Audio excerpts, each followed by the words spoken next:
noite a todos. É uma alegria estar aqui novamente. A gente sempre começa colocando que o nosso querido amorzão, Senhor Jesus, nos dê sua paz, sua harmonia e simplicidade, que é a maneira mais gostosa de vivermos. Nós vamos tentar falar um pouquinho então sobre o Manual da Felicidade. Sempre que nós compramos um produto, um eletrodoméstico, vem junto um manual, que normalmente a gente só vai ler se deu problema, se não funcionou, porque senão a gente vende ou troca de produto e nunca leu aquele tal do manual, né? Mas eles normalmente trazem instruções interessantes. Eu me lembro logo que a gente começou a trabalhar, quem se lembra, com computação, saindo da máquina de escrever para a computação. Eu não era nascido nessa época, né? Mas vinha um manual só para o Word, que é só para ensinar a escrever no computador. Hoje em dia é tudo online, mas antes vinham os livros. Era um livro de 600 páginas. Quando eu olhei aquilo, eu digo, nunca vou conseguir digitar no computador. Sumir os arquivos, era aquela farra assim. Mas a gente fica pensando, se apenas para funcionar o Word, apenas para digitar, é um manual de 600 páginas, imagina um manual para uma coisa linda dessas. Eu tenho 3 filhas e 2 netos, que amo, né? Mas então eu gosto de brincar. Só tem 2 probleminha com as crianças, né? Que fica faltando quando vem. O primeiro de todos é um controle remoto, porque às vezes dá vontade de dar uma pausa, assim, só um pouquinho, querido, né? E o segundo seria um manual do usuário, né? Mais exatamente não como funciona, mas como fazer aquele serzinho ser feliz. Um manual da felicidade. Já pensou se tivesse isso? Devia ser um livrão, assim, né? Como ser feliz? Atualmente é meio down, pim. Bom, então eu venho trazer a notícia para vocês, fazer uma propaganda aqui para vocês. Foi lançado o Manual da Felicidade. Então, quem quiser, não foi essa semana, aliás, não foi nem esse mês, nem esse ano, fazem 2000 anos. Evangelho significa a boa novidade, a boa nova, código de viver bem. Quer viver numa boa, realmente quer viver numa boa, está ali. Longe daquela ideia que a gente traz, assim, que estamos na Terra, um planeta de provas, expiações, pega o chicotinho e bate, assim, estamos aqui para sofrer. Não, nós estamos aqui para sermos felizes. E o Evangelho nos convida a isso, né? Nós aqui, como somos espíritas, estamos numa casa espírita, vamos nos deter no trabalho do nosso querido Allan Kardec, quando ele fez o Evangelho de acordo com a doutrina espírita, ou seja, com as explicações que os espíritos deram das passagens do Evangelho. O Evangelho de acordo com o Espiritismo, ou também conhecido por nós, ficou o Evangelho segundo o Espiritismo. E Kardec, quem está acostumado a ler Kardec, a gente sempre diz, quando lê o Livro dos Espíritos, por exemplo, a gente não sabe o que é mais fantástico, se as respostas dos Espíritos ou as perguntas do Kardec, porque ele tinha aquela didática, aquela capacidade de montar a estrutura. E no Evangelho ele faz a mesma coisa. Os 4 primeiros capítulos ele usa para situar o usuário do nosso Manual da Felicidade. Primeiro o usuário se situa, onde é que ele está, o que está acontecendo, para depois então entrar no Manual da Felicidade. Então, capítulo 1, não vim destruir a lei, né? Que é quando Jesus diz, em verdade vos digo que o céu e a terra não passarão, sem que tudo que se acha na lei esteja perfeitamente cumprido. Então, o que quer dizer isso? Que nós estamos sujeitos a leis, todos nós estamos mergulhados em leis. Então, se eu vou passear com o papai, a mamãe, né? Eles não vão estar assim, a mamãe está lá adiante flutuando, o papai, volta aqui, mamãe. Não. Por quê? Porque existe uma lei chamada lei da gravidade. Se eu largasse esse aparelhinho aqui, ele ia descer. Se ele saísse flutuando, vocês saíam correndo, né? Mas felizmente ele vai descer, porque é uma lei, a lei da gravidade. E nós estamos então inseridos em leis naturais. E nós pertencemos a esse mecanismo de leis naturais, né? Um corpo cai em direção à Terra, ou se nós fosse falar em física, na curvatura do espaço-tempo, um corpo maior tende a se dirigir a um corpo menor em direção a um corpo maior, enfim, leis, né? Mas vamos supor que eu esteja lá no 15º andar de um edifício estou com pressa, já é 6 da tarde, um edifício comercial, eu toco o elevador vai até o 13, enche e desce, e eu com pressa toco o elevador vai até o 14, enche e desce, eu estou com pressa, daí eu vejo que só estou eu lá no 15º, não tem mais ninguém está vendo, ninguém está olhando, eu aproveito que ninguém está olhando e desço pela janela do 15º andar do edifício. O que vai acontecer? Vou me esborrachar, porque são leis, vou me esborrachar. Então aqueles pensamentos que ninguém sabe, só a gente sabe aqueles pensamentos amorosos que a gente tem com a sogra, vou me esborrachar, né? Aliás, sogra a gente sempre tem que ter um carinho imenso. Eu não sei se eu contei a última vez aqui sobre sogra, mas às vezes eu estava fazendo uma palestra no interior, desculpe se eu já contei. E aí estava o presidente da casa até bem na frente, assim, aí eu comecei a brincar com a coisa de sogra, ele levantou a mão, assim, eu digo, não dá para brincar aqui, né? Ele disse, com licença? Eu digo, pois não. O senhor sabia que a gente nunca tem sogra com nome de Esperança? Eu digo, vem coisa aí, né? Eu digo, não, é porque Esperança é a última que morre. Eu digo, ai, que horror, então o senhor não é espírita. Ah, não, porque espírita verdadeiro mesmo, espírita consciente, nunca quer que a sogra morra. Porque viva a gente sabe onde é que aquilo está, mas já pensou invisível? Ai, que horror, né?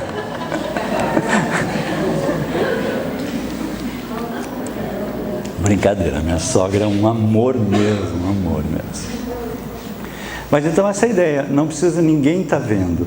Eu vou me esborrachar se eu começo a cultivar aquele tipo de pensamento, aquele tipo de emoção, aquele tipo de postura, aquele tipo de inveja, seja o que for, vai me fazer mal, ninguém precisa estar vendo. Eu construo dentro de mim a minha estrutura de bem-estar ou mal-estar.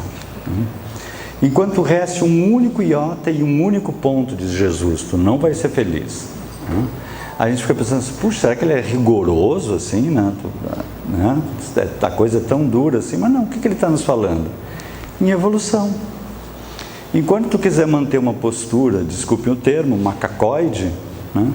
Tu vai ter reações macacoides. No momento que tu quiser começar a te tornar um ser humano melhor, uma criatura com mais nobreza espiritual, tu vai começar a cultivar e a curtir o bem-estar, a alegria, num processo natural da evolução. Então não é alguém lá em cima, tu foi bonzinho, tu foi malzinho. Não, é só olhar para a pessoa. Há alguma diferença na evolução, por exemplo, desse aqui e desse aqui? Parece que há. Parece que o primeiro vai ter que tirar algumas coisas que ele está carregando que não são necessárias. Qual é o mais leve aqui, o mais suave, o mais tranquilo? Deste aqui e deste aqui. Então qual é a postura que nós estamos fazendo como opção, que o Evangelho está nos convidando? A segunda opção, né? Vai ser feliz. Na verdade, o que eles estão nos dizendo é, vai saborear a vida é para ser saboreada. Cada manhã é um recomeço, uma nova oportunidade de a gente acordar e ver os passarinhos cantar, aquele dia de chuvinha ou aquele dia de sol, e nós podemos saborear, ou dizer assim, fulano fez aquilo comigo, não podia ter feito aquilo comigo, bom, aí é tu que vai fazer a opção tua. Nós estamos aqui para saborear. Capítulo 2. Meu reino não é deste mundo. Essa passagem se deu, vocês devem conhecer no início do Evangelho, tem umas passagens de Sócrates que são lindas. Ele diz assim: a alma se transvia e perturba quando se serve do corpo para considerar qualquer objeto. Vejam só, quando tenta com o corpo considerar, ela vai sofrer. Tem vertigem como se estivesse bêbada, ébria, porque se prende a coisas que estão por sua natureza sujeitas a mudanças. Isso é uma coisa linda, não? Sócrates falava, o budismo já falava, os egípcios falavam na impermanência. Tudo é impermanente, tudo é passageiro. Eu, quando fazia essa palestra alguns anos atrás, eu fazia assim, né?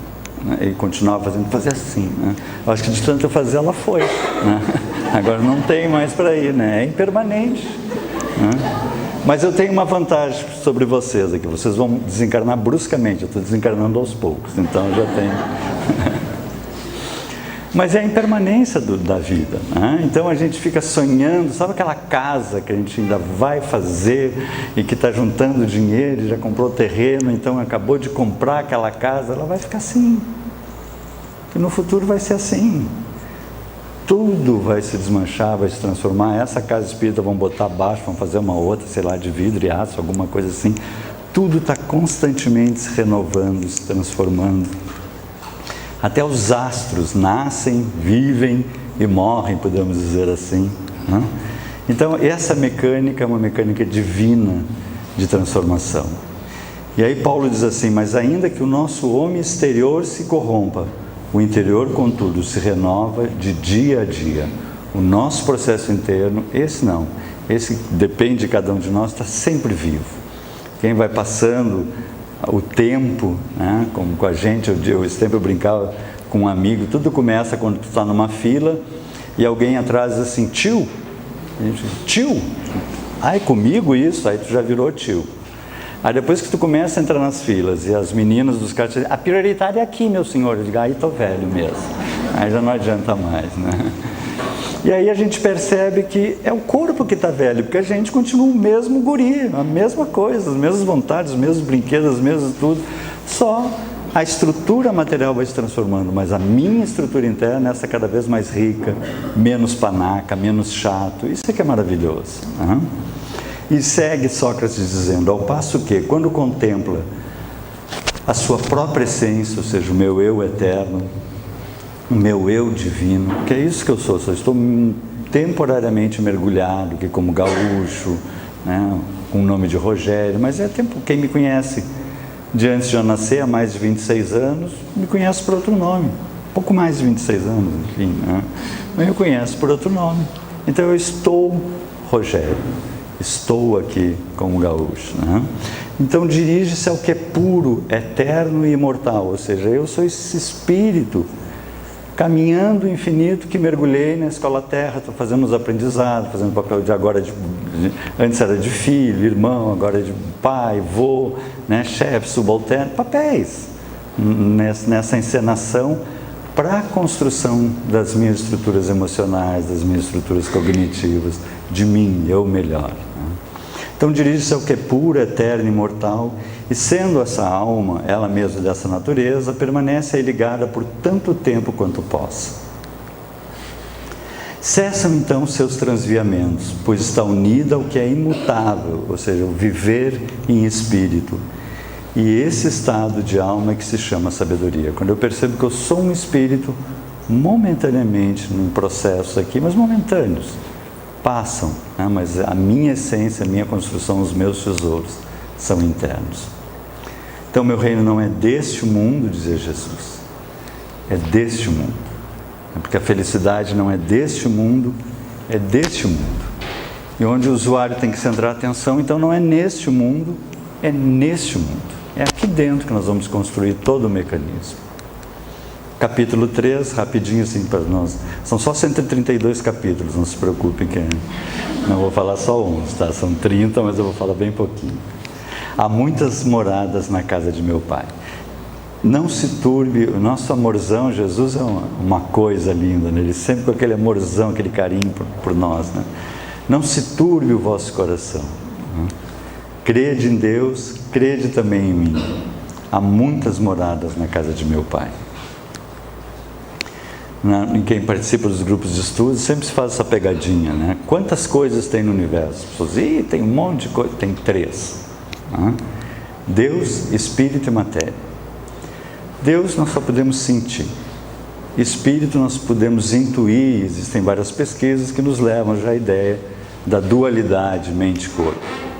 Mas matéria sim, matéria a gente entende tudo de matéria, ou acha que entende. Eu sou um apaixonado pela física também e cada vez me divirto mais em todas as nossas áreas da ciência, os nossos limites, né? Nós estamos nesse universo e o que nós conhecemos desse universo? Bom, a física sabe que existe uma coisa que ela não sabe o que é. Física é assim. Esse tempo eu estava num congresso de física na PUC e tinha um físico dizendo isso. Nós físicos a gente faz assim, quando a gente não sabe, a gente dá um nome bonito, né? Por exemplo, Bohr, ele sonhou com a teoria de Bohr, mas sonhou, ele postulou. Fica bonito, né? Os postulados de Bohr, fica bem mais bonito. O que é campo? Ninguém tem a menor ideia do que é campo, mas é campo magnético, campo elétrico.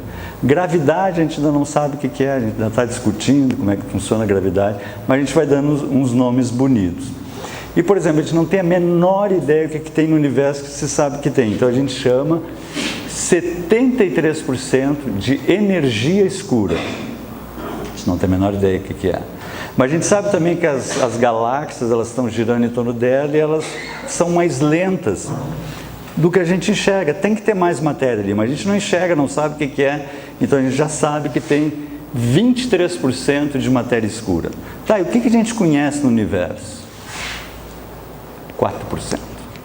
De todo o nosso universo, nós só conseguimos enxergar e perceber 4%, que são os átomos.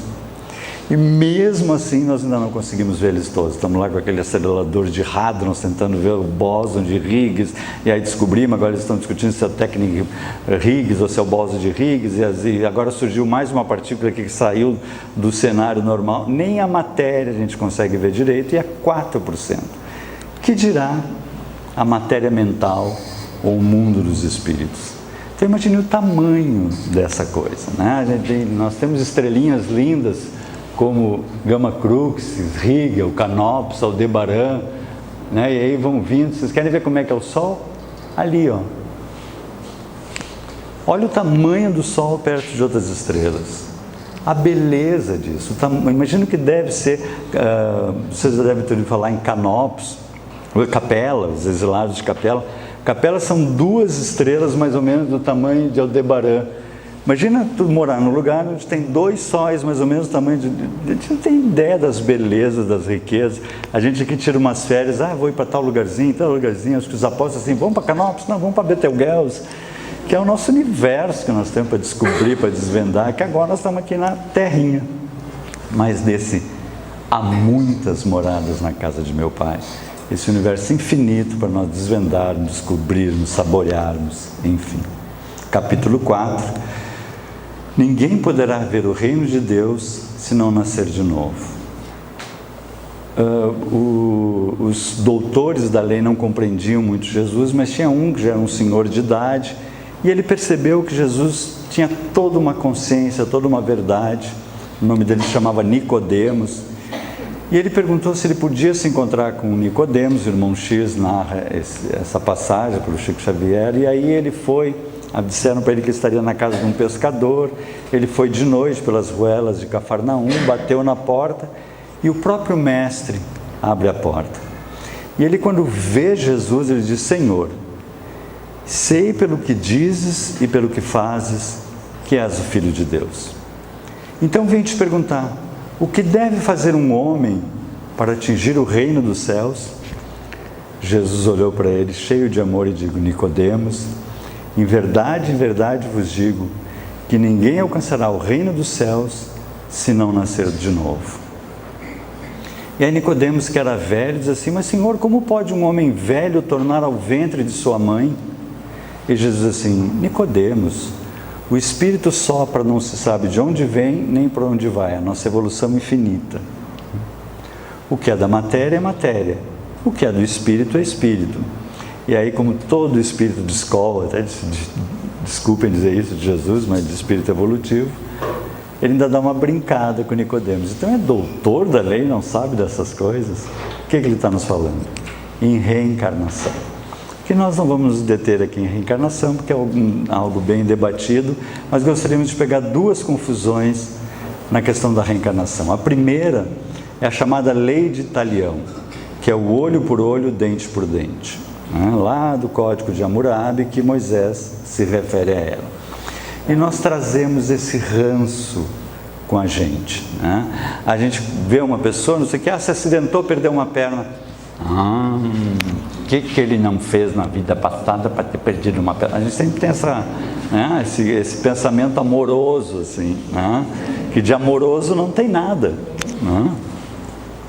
Eu me lembro de uma passagem de uma senhora que trabalhava na casa do Chico Xavier, e ela perdeu o marido, ficou só ela e os 2 filhos, e quando um dos filhos começou a fazer perto de 21 anos, descobriu que tinha uma doença genética grave e que não tinha possibilidade de cura. Logo em seguida morreu. Tinha um de 18, eles já foram fazer os exames e o menino tinha a mesma doença, logo em seguida morreu.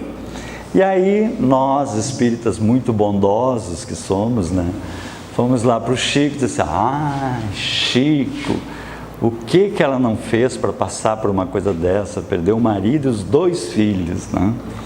E o Chico, né, com aquele jeitinho dele assim: Emmanuel está aqui me dizendo que ela não fez nada do que vocês estão pensando, não. Imagino que deviam estar pensando, né?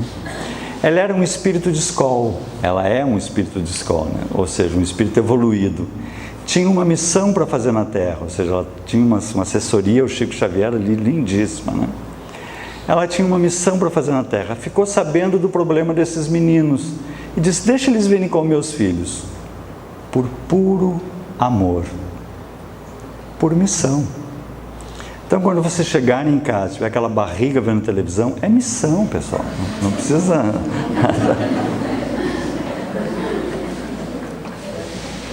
Na verdade, a gente nunca sabe quando é missão ou quando é prova, mas na verdade, sempre que nós colocarmos amor, passa a ser missão, né?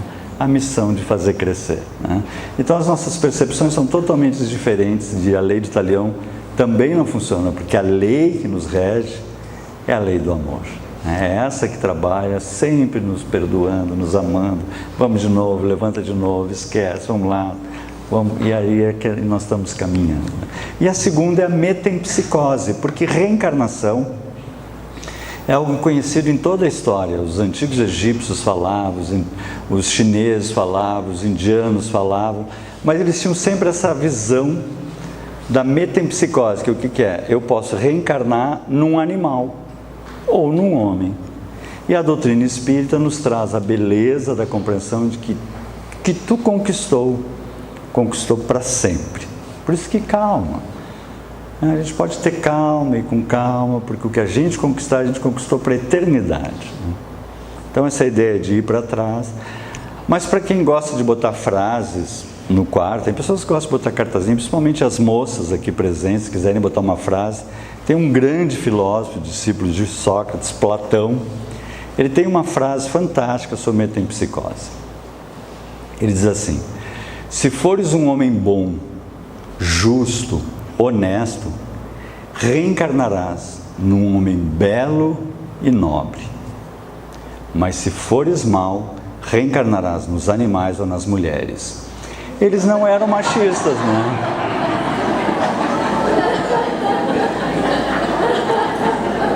Vocês podem perceber que os gregos não eram nem um pouquinho machistas, de maneira alguma. Então aí nós temos 2 grandes erros nessa frase. Primeiro, reencarnar para trás. E segundo, diferença entre homens e mulheres, sendo que, né, as mulheres, a partir da década de 50, começaram a ter essa emancipação, deixar de ser aquela coisinha fresca. Ai, bota o paninho para mim pesar que tem que ver. Ai, vou quebrar minhas unhas. Ai, como é que abre a porta do carro? Que nada, a mulher começou, né, a usar sua polaridade masculina para ser plena, né? Então nós temos que parar de ser aquela coisa de, e aí, meu, vamos lá, não sei o que. Não, nós temos homens começar a ser mais sensíveis também, para que ambos sejamos mais plenos. Mas vamos adiante, então, né, no nosso processo de evolução. E aí, finalmente, então, nós entramos, depois de situar nos 4 primeiros capítulos, nós entramos no nosso manual da felicidade, como ser feliz. E Jesus nos fala isso. Num dos seus lindos momentos de profunda inspiração, ele dá o cântico à humanidade. Ele sobe ao monte e diz: felizes aqueles que, e diz uma coisa. Felizes aqueles que, e diz outra coisa. Felizes aqueles... E ele não diz assim, felizes aqueles que, porque depois de morrer... Não, agora, felizes agora. Em verdade vos digo que aquele que me ouve e me segue, desde já receberá o seu galardão. Ou seja, a felicidade é para agora. No Evangelho não está felizes, está naquela linguagem do Evangelho, está bem-aventurados. Mas é a mesma coisa, não? Bem-aventurados. E Kardec, aquela didática fantástica dele, pega a primeira bem-aventurança, acho que é das mais difíceis de nós entendermos. Capítulo 5, bem-aventurados os aflitos. A gente fica pensando assim, bem-aventurados, felizes os aflitos, tem alguma coisa que não está funcionando bem, mas como Jesus falou, vamos ter que entender aqui, né? Como é que funciona isso? É mais ou menos nós estamos com uma dor de dente, sabe aquelas dores de dente, assim, que de madrugada você está a fim de pegar um alicate e tirar fora, assim. Aí no outro dia está 6 da manhã no dentista, que abre às 9. Aí o dentista chega e diz assim, eu estou com uma dor de dente, ele vai dizer assim, que bom, que maravilha, esse cara está me gozando. Felizes os aflitos, né? Ou eu estou com uma dor estomacal, assim, chego no médico, doutor, ele diz, que ótimo, diz, não, estão me gozando, alguém pode explicar? Se for dentista, ele vai dizer assim, não, é que dentro dos dentes tem uma raizinha, um terminalzinho nervoso, e alguma coisa começou a destruir o teu dente e tocou nesse terminalzinho nervoso que está avisando que o teu dente está sendo destruído. Porque imagine, pessoal, se não tivesse esses nervos dentro do dente, seria uma maravilha, pessoal, nós não teríamos dor de dente. Mas nem um pouquinho, nem dor de dente, nem dente. Obviamente, né? Então é graças a ela que eu percebo. O médico diria a mesma coisa. Se tu está com essa dor, graças a ela, que eu sei que alguma coisa não está funcionando. Senão tu ia levantar e dizer, bom dia, bom olhar para a cama, teu corpo ali. Morri. Né? Então a dor física, o que é? Um aviso. De quê? De que está havendo uma destruição. Aonde? Na nossa estrutura física. Eu estou cortando o pão e aí a faca toca no dedo, eu paro. Mas Jesus falava em algo mais profundo. Aflição. O que é a aflição? Um aviso. De quê? De que está havendo uma destruição. Aonde? Na minha estrutura consciencial. Bom, aí é grave. Aí é melhor perder os dentes do que perder a consciência. Porque o que é a minha consciência? É toda a memória de vidas e vidas que eu tive de experiências que me vem agora à mente sobre influência para cá, para lá. Então, por exemplo, eu estou lá numa vida, nunca vi um fogão a lenha, não sei o que é fogão a lenha. A dona da casa está fazendo laximia no fogão a lenha, aquela chapa está aí, eu chego e digo, que legal! Mas sai assim que é um chiclete daquilo ali assim, né? Um horror, passo meses com aquela mão, aquilo lá, passei, cresci, envelheci, morri. Na outra vida eu nasço de novo. Nunca vi fogão a lenha, não sei o que é fogão a lenha. Entro numa casa e vejo, algo me diz que tu lá e eu aqui. Esse algo me diz que tu lá e eu aqui é a consciência, é a minha experiência. Vai queimar a mão de novo, meu filho? Sabe aquele olhar 38 que a gente dava, vai queimar a mão de novo, com aquela moça ali olhando desse jeito, né? Então a consciência é aquela beleza que nós temos a nos dizer assim, segue no caminho do amor, não vai para o caminho da dor, né? A chamada voz da consciência, que são as nossas memórias do passado e os nossos amigos espirituais aproveitando essa brecha. Mas nós temos um processo lindo que eu acho que é perfeito. Jesus era fantástico, por isso que ele diz que depois ele enviaria um Consolador, que ele não teria como dizer tudo, ele não tinha como explicar tudo. Hoje a gente pode compreender um pouco mais o próprio bem-aventurado dos aflitos, que é esse mecanismo que a neurociência agora descobre, que nós temos um circuito de punição e recompensa nessa areazinha do cérebro aqui, área tegmentária ventral, e a substância nígra que produz a endopamina e nos dão satisfação, nos dão prazer, nos dão alegria, né? Mas nós temos um mecanismo fantástico, o Instituto Max Planck de Estudos do Cérebro da Alemanha localizou no nosso sistema dopaminérgico que, vejam só que fantástico, uma supressão de dopamina 100 milionésimos de segundo após uma decisão errada. Então a dopamina nos dá alegria, nos dá bem-estar, né? Mas se a gente dá uma mancada, o cérebro é um processo evolutivo. Olha que beleza isso, nos tira a dopamina. Aí está aquele, não devia ter dito isso. Não devia ter falado assim. não devia ter olhado daquele jeito. Sabe aquela que dá aquele... Que é justamente dizendo, olha, tu acabou de ir com a mão perto do fogão, se é que tu não tocou a mão no fogão a lenha, né? Não vai, não toca. Olha que lindo, nós já temos esse mecanismo dentro de nós. A gente às vezes chega no final de semana com uma certa aflição, assim, né? O que a maioria faz? Toma uma gelada. Porque daí ceda tudo e continua uma bobada o resto da vida, assim, é muito bom, assim, né? Acaba com todo o mecanismo divino que nós temos dentro da gente. Mas para os que não fazem isso, né, procuram entender por que eu estou com essa aflição. Né? Bem-aventurados vós que agora tendes fome de paz, porque sereis saciados. Bem-aventurados vós que agora chorais, porque rireis. Né? Que aí é o circuito oposto. Sempre que nós tomamos uma atitude correta, que nós fazemos uma coisa legal, ela nos enche de dopamina. Existem estudos, depois de uma outra oportunidade a gente vai falar, muito interessante sobre fazer a caridade, ajudar alguém, a gente fica cheio de dopamina, fica todo faceirão, assim, né? Olha que coisa mais linda dos nossos mecanismos divinos, né? Então, se a gente está lá no serviço, né, com aqueles pensamentos amorosos, com o chefe, sabe aqueles pensamentos que a gente tem assim, que ele podia, na hora que ele sentasse, explodir aquela bombinha, e um bracinho para o outro, um bracinho para o outro lado, a cabecinha rolava, aqueles pensamentos amorosos assim, mas depois diz, que isso, eu sou espírita, eu não vou pensar essas coisas, mas já pensou, né? E aí já o sistema dopaminérgico já foi suprimido, e eu já estou com aquela coisa assim, né? E aí, mas eu já me esqueci até daquilo, mas estou com aquela aflição. Se está com aflição, para. Se está no serviço, vai no banheiro, senta lá e diz assim, Jesus, não estou legal. Eu tentei ser legal com todo mundo, né? Senhor, né? Eu fiz a minha prece de manhã, mas não estou legal. E aí vai vir aquela vozinha assim, e aquele pensamentozinho amoroso com o chefe, digo, aquilo, né? Mas se a gente para, a gente localiza onde a gente está se desviando. E aí consegue se centrar, bem-aventurado o aflito, porque percebe que está indo para o caminho da dor e consegue voltar para o caminho do amor e seguir sereno. Que coisa linda, não? Capítulo 6, vou ter que ser rapidinho, nosso amorzão, o Cristo Consolador. Vinde a mim, todos vós que estáis aflitos e sobrecarregados, que eu vos aliviarei.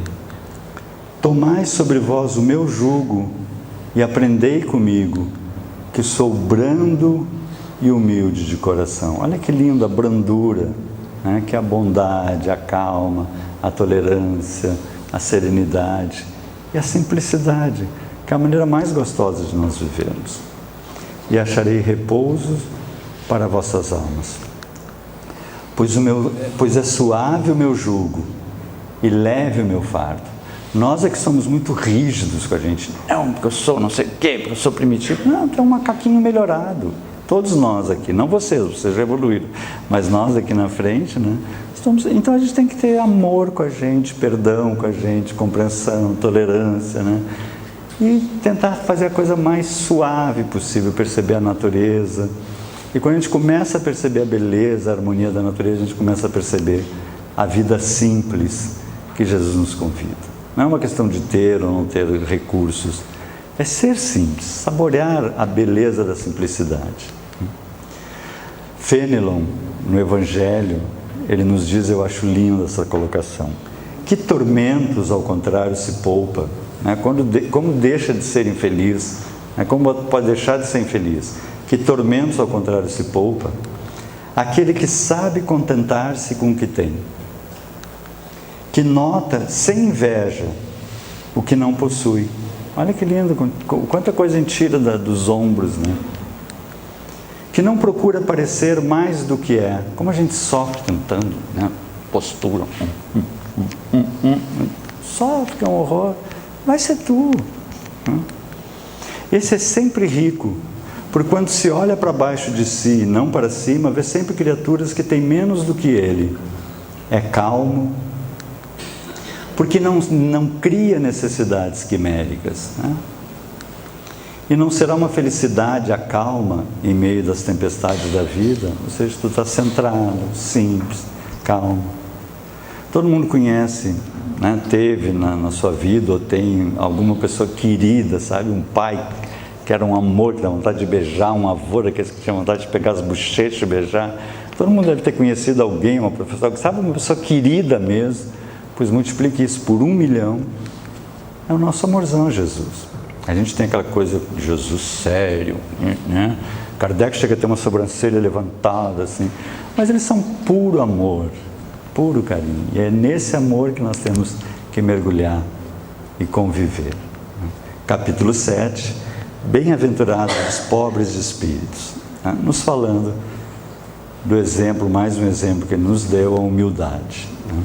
E a humildade, nós vamos ter a humildade externa e a humildade interna. A humildade externa é assim, tu está numa rodinha de amigos, aí tu está dizendo, bah, eu fui para Santa Catarina, numa casinha de pescador, coisa mais linda, na beira do mar, assim, aquele mar verde, assim, e aí tem alguém na roda que estava assim, ah é, tu estava lá? Eu estava em Búzios, depois fui para o sul da França. É, por que não ficou no sul da França lá, né? Ninguém gosta disso, ninguém gosta, né? Então que a gente não seja assim, né? Se der vontade de falar, o velho gole d'água e não engole, né? Porque ninguém gosta, né? Com quem é mais gostoso de conviver, de falar?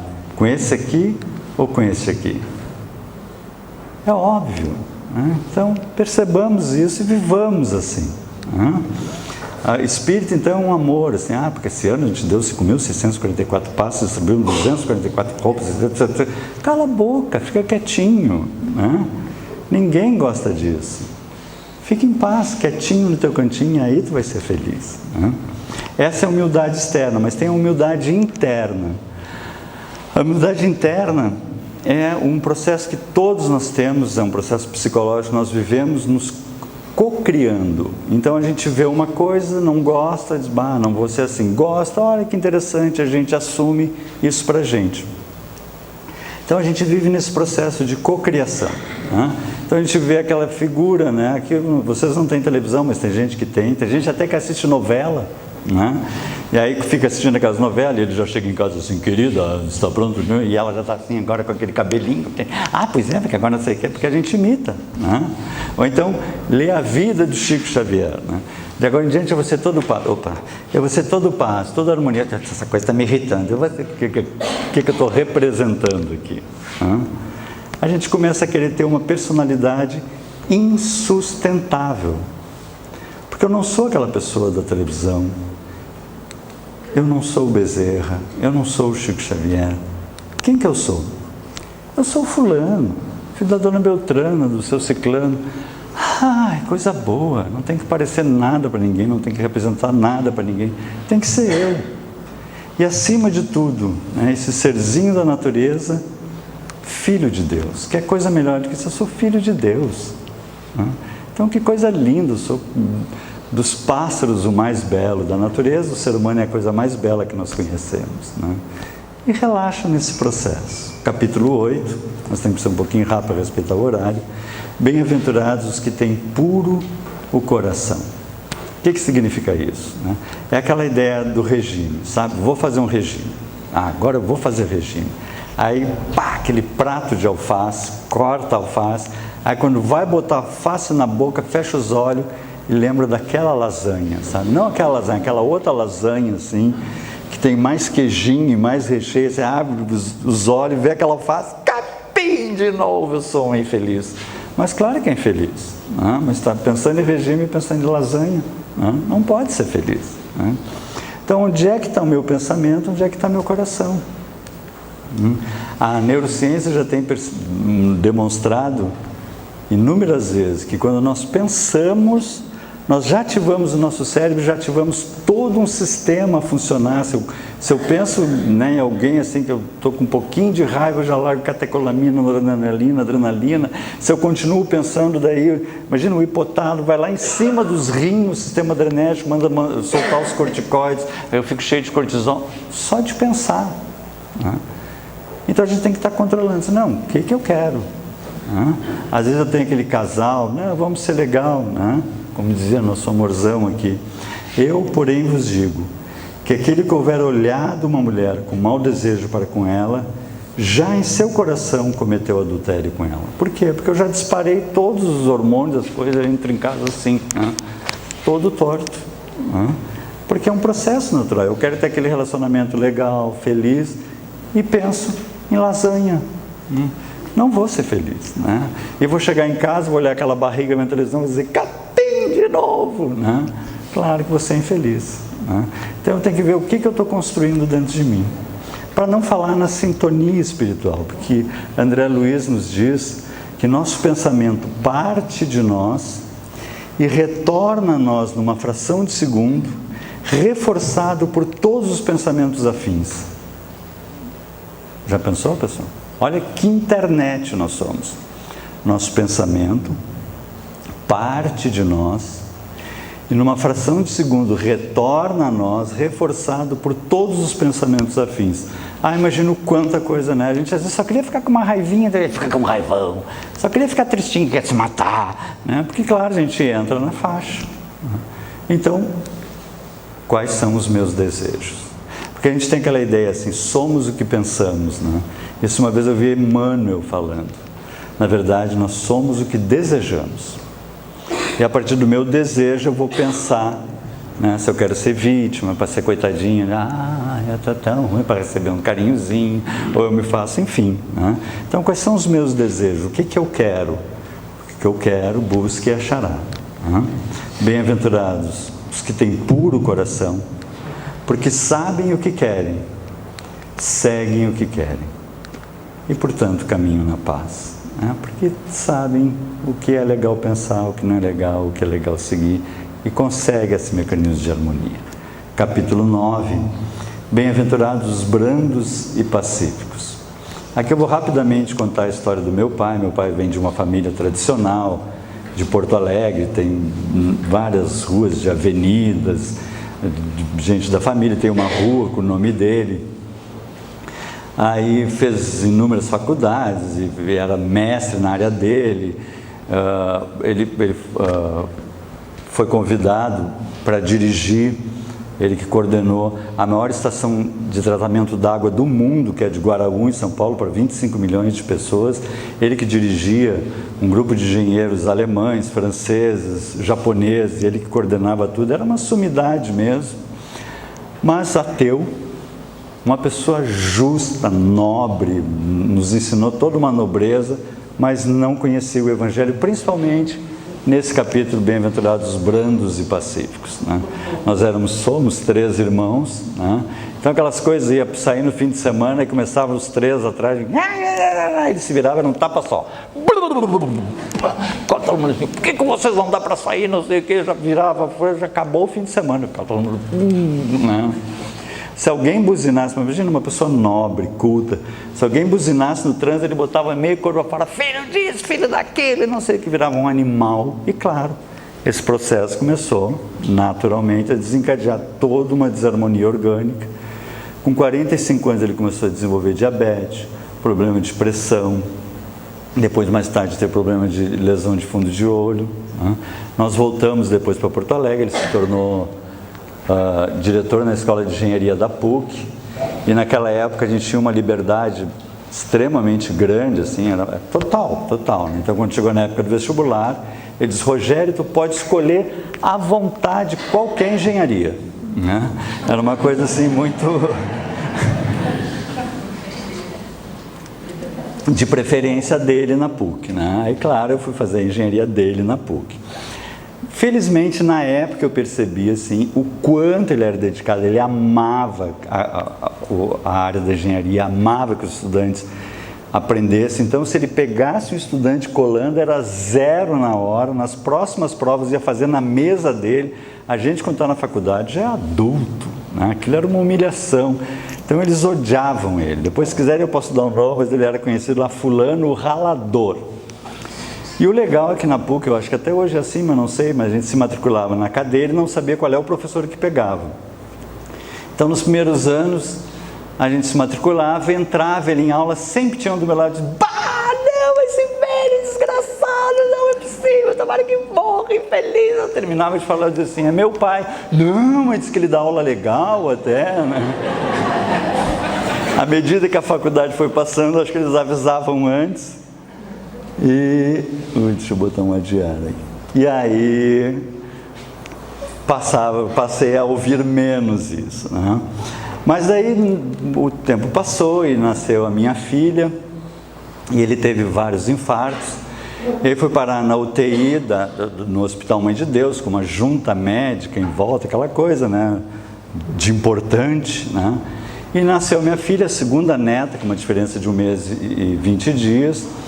E ele disse assim: eu quero ver minha filha, e não estão deixando ela entrar aqui na UTI.